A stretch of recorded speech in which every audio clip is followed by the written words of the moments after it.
A woman closing a diner found two children hiding in the alley during a winter blackout. The shelters were full, the town was dark, and no one else was looking.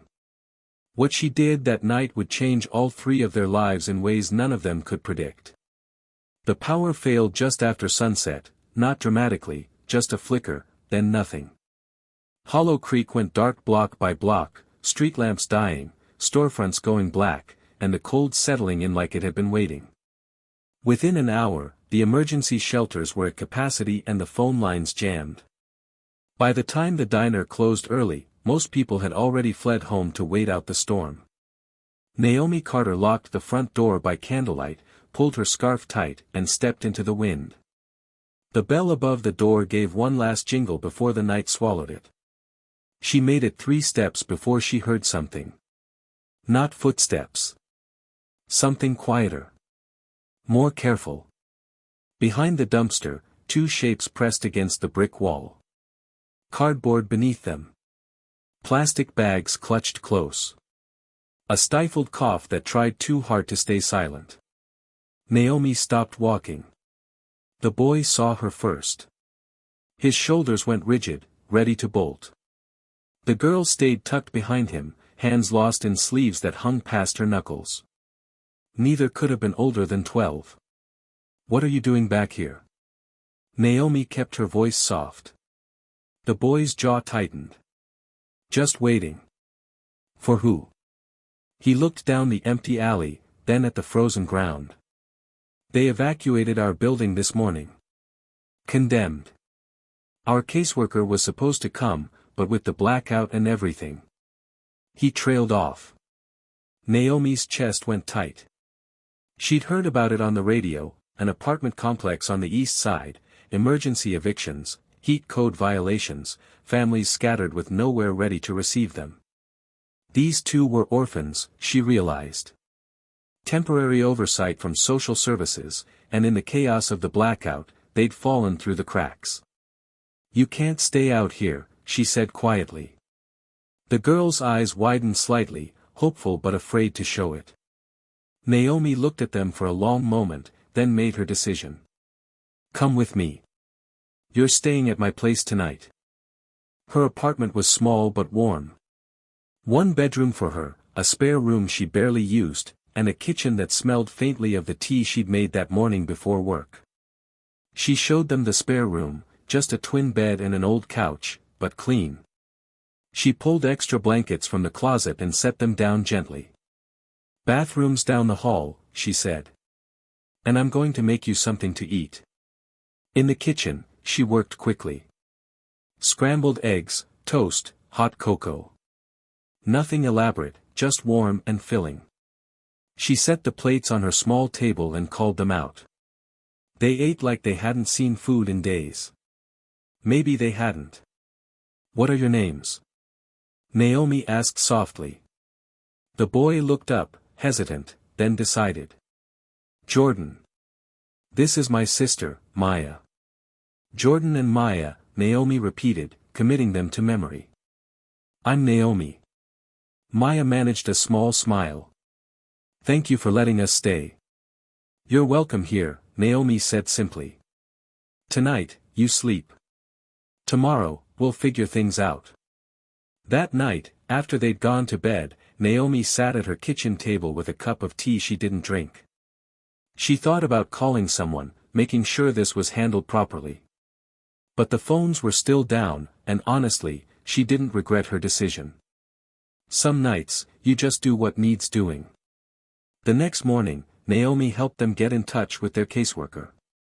By afternoon, Jordan and Maya were placed in a temporary shelter across town, overcrowded but functional, with beds and supervision and 3 meals a day. Naomi thought that would be the end of it. But 2 nights later, they showed up at the restaurant just before closing. They stood near the back door, hesitant, like they weren't sure if they were allowed. "Hi," Maya said quietly. Naomi felt her heart squeeze. "Hi. You okay? The shelter treating you all right?" Jordan nodded quickly. "Yeah, it's fine. We were wondering if maybe." He didn't finish, but Naomi understood. She glanced around the empty kitchen, then pulled out 2 containers. Hold on.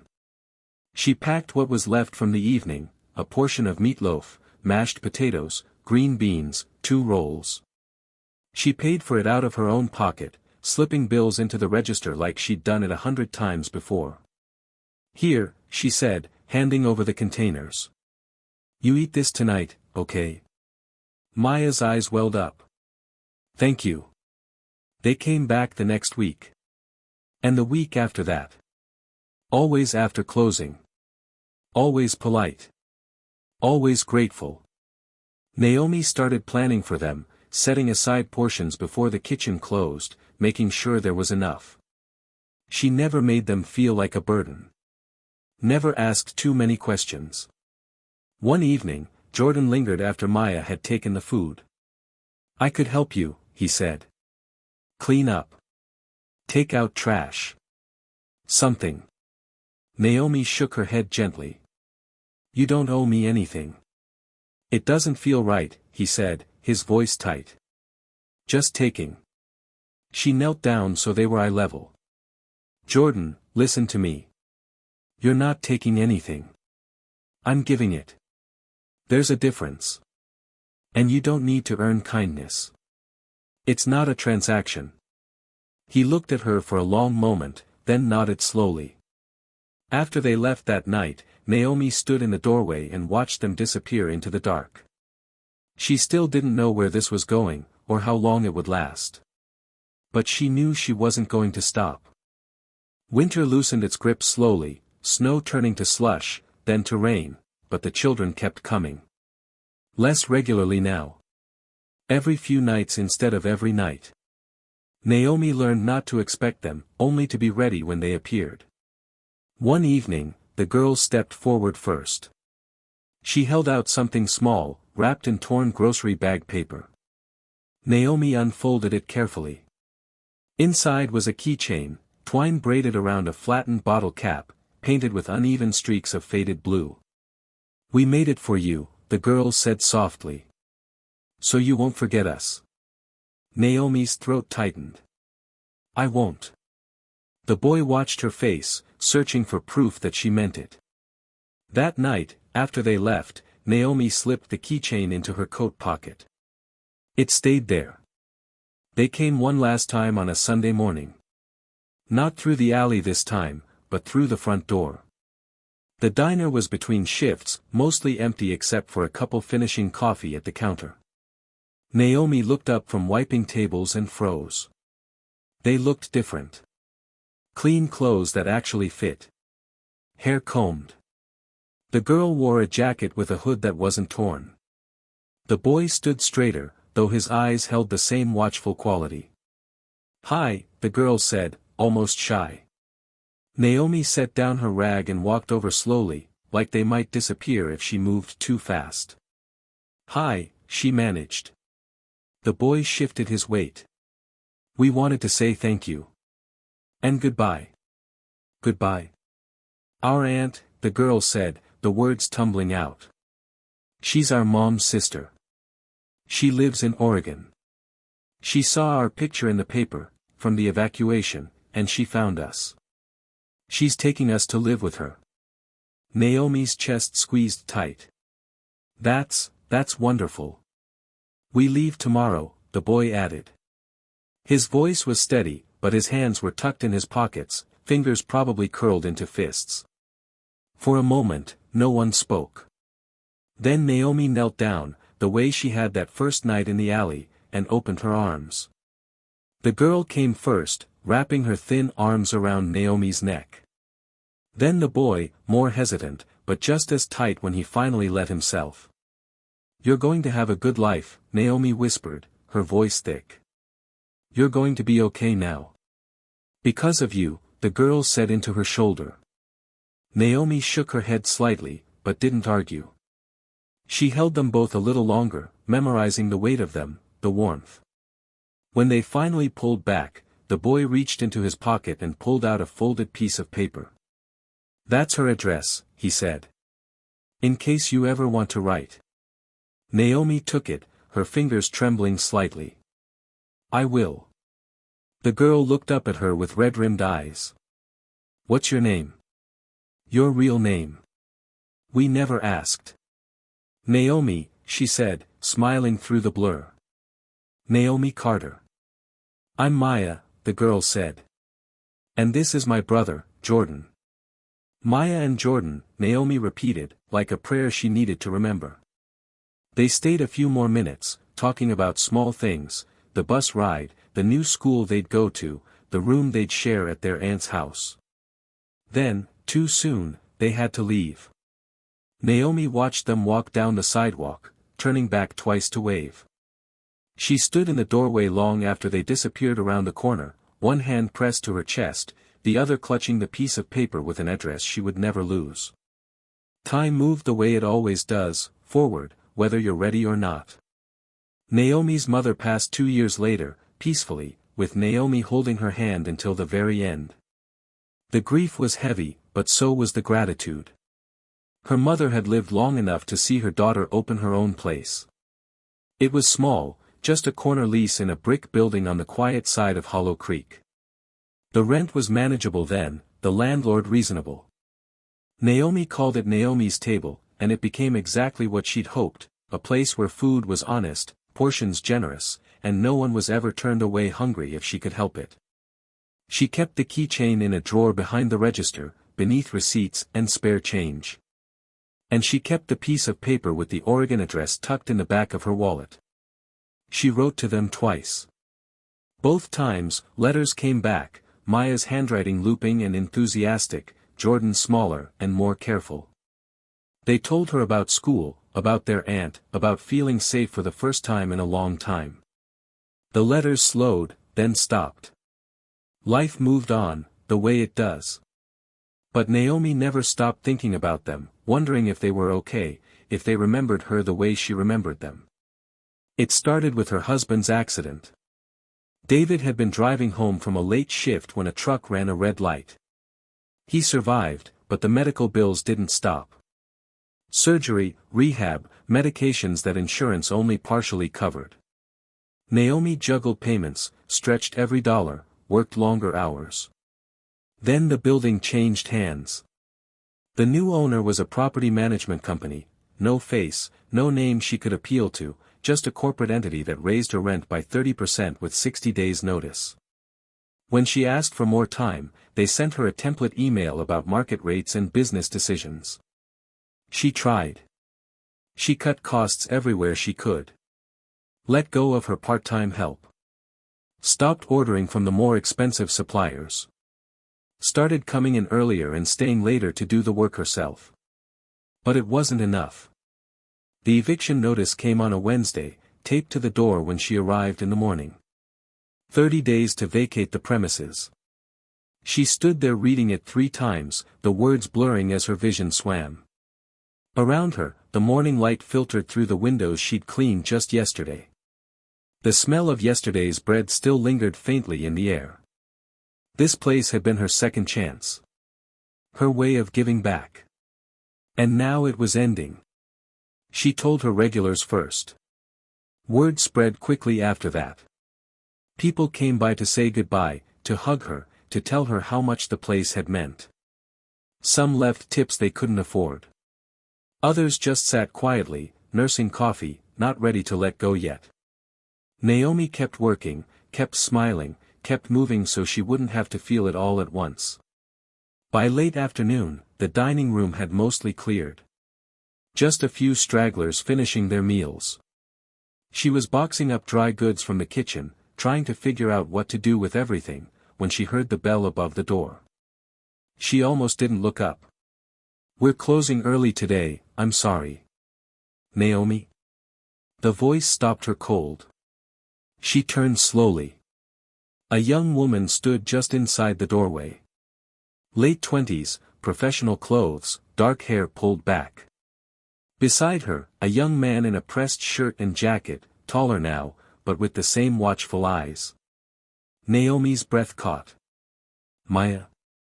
The woman's face broke into a trembling smile. "You remember." "Jordan," Naomi whispered, looking at the man. He nodded, his throat working like he was trying to hold something back.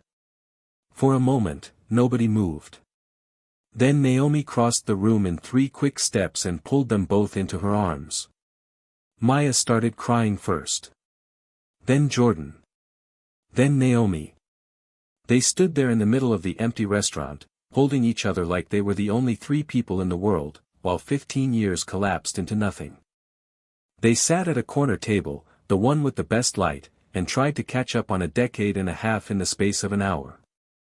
Maya talked fast, hands moving as she spoke. She'd gone to college on a scholarship, studied social work, and now ran a non-profit helping displaced families. Because of you, she said, reaching across the table to squeeze Naomi's hand. Because you saw us when no one else did. Jordan was quieter, but his pride was clear when he talked about his work in commercial real estate development.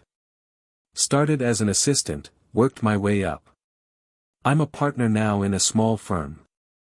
I can't believe you're here, Naomi kept saying, shaking her head.